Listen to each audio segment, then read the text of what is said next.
Am I the asshole for blowing up at my mother-in-law at a family dinner? I, 23 female, have been married to my husband, 24 male, for 3 years. We were high school sweethearts and have been best friends since elementary school. He's still my best friend to this day. I've never had a great relationship with his mom. She's difficult to talk to, and our conversations are usually very shallow, gossiping about neighbors, complaining about the landscapers, etc. Almost a year ago, my mom passed away, which still feels surreal to write. She truly was my soulmate, and I'm incredibly grateful to have had her in my life for 23 years. I miss her more than words can describe. My husband's family really stepped up during that time, supporting us financially with funeral costs and managing affairs when I was deep in grief. I'm genuinely grateful for their help. Fast forward to now, we're expecting our first baby. As excited as I am, I'm also deeply saddened that my mom won't be here to guide me through this. We always talked about what my kids would call her, and we had settled on Grams. Now to the incident. We were celebrating our pregnancy at a dinner with my in-laws, and my mother-in-law asked to make a toast. She laughed and said, quote, "I'm so grateful to celebrate a new addition to our family. We can't wait to meet little Veronica," which is her name. She went on to talk about her own pregnancy and what I should expect, mentioning that my husband had an abnormally big head when he was born. And then she said, quote, "I look forward to being the favorite grandma to Veronica, since of course I'll be the only grandma."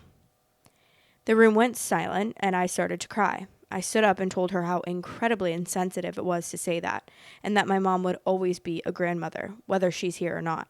She responded by saying I was overreacting and that it was just a joke. I told her to go to hell and left immediately. My husband later called me, saying he spoke to his mom, who was in tears because she was embarrassed. She asked him to apologize on her behalf, and he told me I should have come back instead of telling her to go to hell and storming off. I'm currently staying with my sister and haven't stopped crying since. She supports me 100%, but I really want to know, am I the asshole? Not the asshole. Your mother-in-law is a bitch, just to put it frankly. That's a really crazy insensitive thing to say. I'm just wondering what made her think that that was an okay thing to say, to be honest with you. And then I think that your response was honestly like on the lower end of underreact, or on the, I don't know what I'm saying.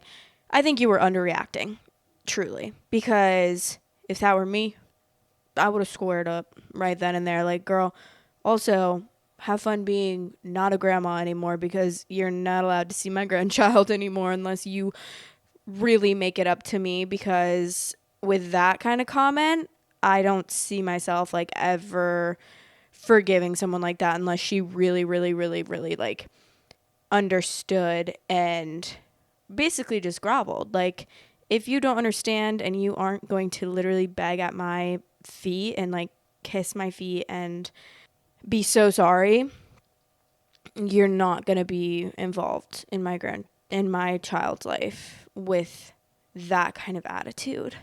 And mind you, it's not even okay to make, no matter even if her mom died 20 years ago, but she just died last year as well. Like, geez.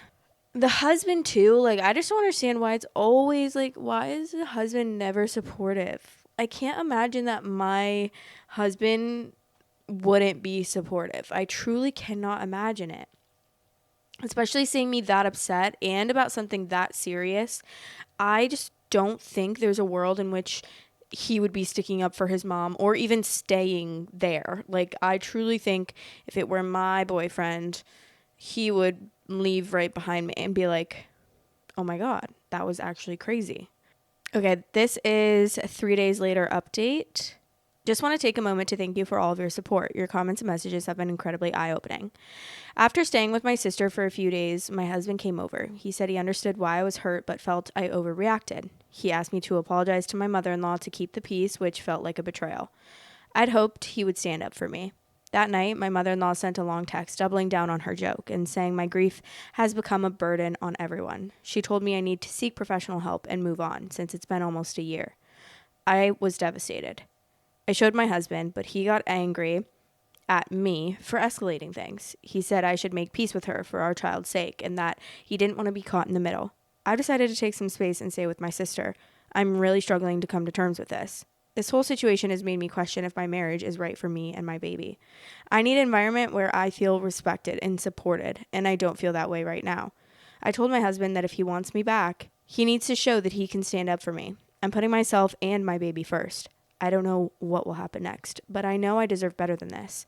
My sister and I are currently turning her old office into a room, prepping for Rosie's, after my mom, Rosa, arrival. I feel truly blessed to have her support. Wait, wait, wait. So in the first story, she's calling the baby Veronica. The other grandma's calling the baby Veronica, like after her name, but they're really naming it after. Sorry, I always call babies it on accident sometimes. Naming her after the late, like her passed away mother. Is that real? Because I feel like that was very like left out. I didn't understand the way that she was writing it. I thought she was saying like, which is her name. I didn't know if she was saying that's her name or that's the baby's name. Ugh. Sorry, what? That mother-in-law doubling down on that. Yeah, you just lost full access to your grandchild. And it's actually crazy because it's like you think that you have so much say over what happens with my child because your son is the dad. Meanwhile, I am pregnant with this baby. Mind you, it's in my stomach and I am going to be pushing the baby out. Like, I don't think you know that you don't have as much of a say as you think you do. And I'm sure, I don't even know. I can't even. The top comment says, a year is nothing for someone grieving, especially if it's their parents. I hope OP and her sister can support each other and that the husband steps up and not excuses mother-in-law actions any longer. I just think that it's like you really are lost on me. The fact that you're taking your mom's side still, even after she sent that long text message. And like, are you also agreeing with her? You think that I am also a burden because I've been grieving my mom that died a year ago? A year ago? I should get professional help because my mom died a year ago? No. That's just, I can't even comprehend.